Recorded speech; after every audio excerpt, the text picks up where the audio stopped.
Vamos para a forma mais genérica disso agora. Vamos supor uma situação em que você não precise sair necessariamente no meio do laço. Elas são frequentes também, embora acreditem, são menos frequentes do que esse laço aqui. Esse laço aqui é muito comum, você tem essa situação em que você precisa fazer um tratamento antes, a decisão no meio e um tratamento depois no corpo do laço. Vamos fazer um código agora, leitura 3.py. Vamos supor que, eu vou começar do leitura 2, vou copiar isso para cá, e vamos supor que a gente não queira omitir o último número, por exemplo, na lista. Eu quero incluir o dado, ou seja, ele não é um sentinela real, no sentido em que ele é um dado falso. Ele é um dado real, mas eu sei que quando eu chegar no número negativo, eu paro tudo. Só que aquele número tem que ser incluído. Se a gente executar esse leitura 3, a gente vai ver que o número final não é incluído. 10, 20, menos 999 deveria ser incluído. Vamos trocar isso por um sentinela um pouco diferente. O primeiro número negativo que ocorrer, eu quero que haja interrupção, mas eu quero que esse número negativo seja incluído. Então, 10, 20, menos 1. O menos 1 eu queria que tivesse ali dentro. Então, o que é que eu poderia fazer? Bom, uma forma simples de resolver esse problema é inverter a ordem dessas duas linhas. Pensar um pouco. Por que o dado não está sendo inserido? Porque quando ele é negativo, eu saio imediatamente do laço. Então, o que eu posso fazer é, primeiro inserir, como está aqui na linha 5, e, por fim, sair do laço se ele for negativo. Vamos executar esse mesmo código com os mesmos dados acima.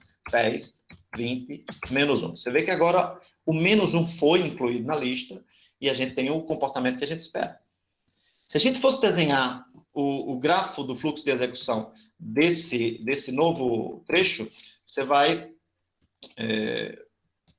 ver que ele é algo assim. Eu vou 1, 2, 3, eu não lembro como é que era antes, para ficar parecido, 1, 2, 3, 4. 4 dentro do corpo. Opa. 1, 2, 3, 4. E, portanto, 1 fora. Então, a gente tem aqui o corpo principal do laço. Esse é o nosso laço. Se a gente voltar... Como é que eu apago uma página? Não sei. Você vai ver que o que caracteriza o laço é justamente depois do quarto passo do laço, a gente volta para o primeiro. Então, eu vou fazer a mesma coisa aqui. Este é o arco que caracteriza o laço. Só que a gente tem que ter uma saída. Qual é a saída do nosso laço? Vamos novamente comparar. Nesse laço anterior, onde a gente tinha feito aquela a leitura 2, a gente saía no terceiro nó. Só que a gente agora fez uma modificação no nosso programa e a gente sai no último nó. Portanto, a melhor forma de representar isso é simplesmente colocando a estrutura de decisão aqui. Eu vou pintar de verde, como eu fiz nos outros. Esse é o nosso nó de decisão. Então, a gente lê o número, converte para inteiro, lê a entrada, né? A gente ainda não está lendo número, a gente só está lendo bytes da entrada. Converte para inteiro, decide, aliás, adiciona ele à lista e agora decide, é para sair? Mas eu já adicionei a lista. Sim, é para sair, então o dado ficou na lista. Não é para sair, porque o dado era positivo, eu volto a fazer a leitura e a repetir o processo. Essa é a estrutura de laço que a gente tem agora. Essa estrutura de laço é conhecida como do while. Tá certo? É simplesmente o nome que a gente dá, porque você está dizendo o seguinte: faça isso enquanto essa situação se manifestar, enquanto isso se mantém. Tá certo? Do jeito que está escrito o nosso código, contudo, isso aqui é, na realidade, uma variação que, na minha opinião, é melhor nomeada, que é o repeat until. Certo? O repeat until repita isso até que certa condição seja verdadeira. Quando a condição for verdadeira, eu saio. Então, vê bem, o repeat until espera uma condição positiva para sair. Já o do while, esse é o problema, na minha opinião, do while, de um modo geral, ele espera uma opção negativa, uma condição negativa. Então, faça isso enquanto isso for verdade. Ou seja, se for verdade e positivo, você vai repetir. Verdade, repete.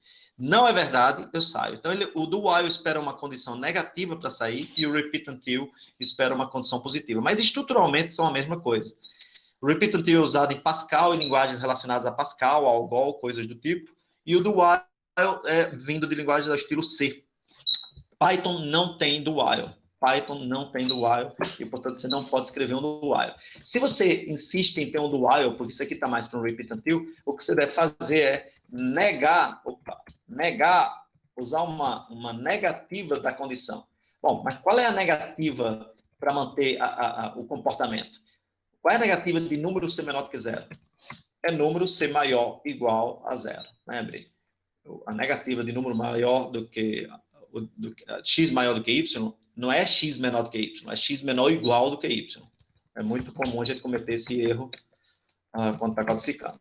Então, o que você tem agora? Isso aqui, você deve olhar para isso como until num maior... Aliás, until não, while. Né? While num menor do que zero. Isto aqui, se tivéssemos do while em Python, isso teria essa semântica aqui. Ó. Então, faça o seguinte, leia o número, converta para inteiro, coloque na lista, enquanto o número for... desculpa, é positivo, né? Tá vendo como é fácil se enganar aqui?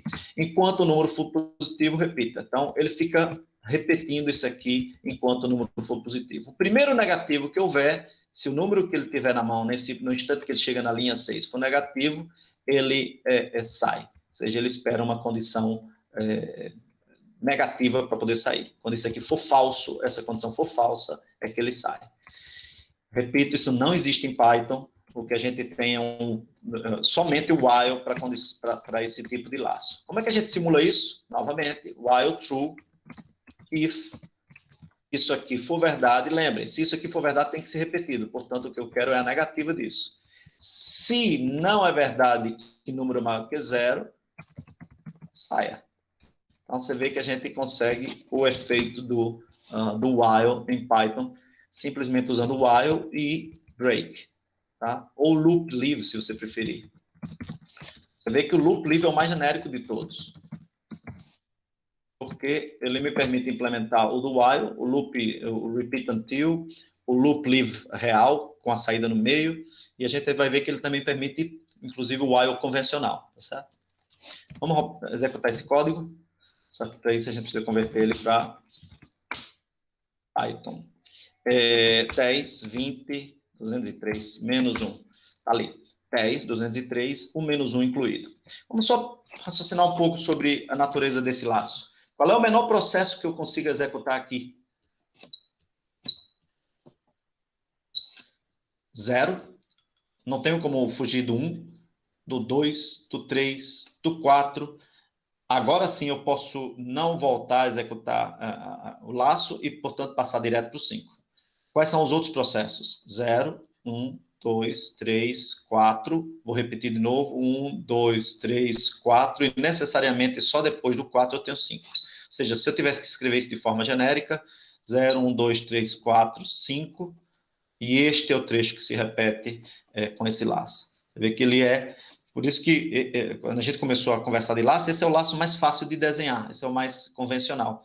Né? O laço do tipo do while ou repeat until, tá certo? Esses são os laços mais convencionais.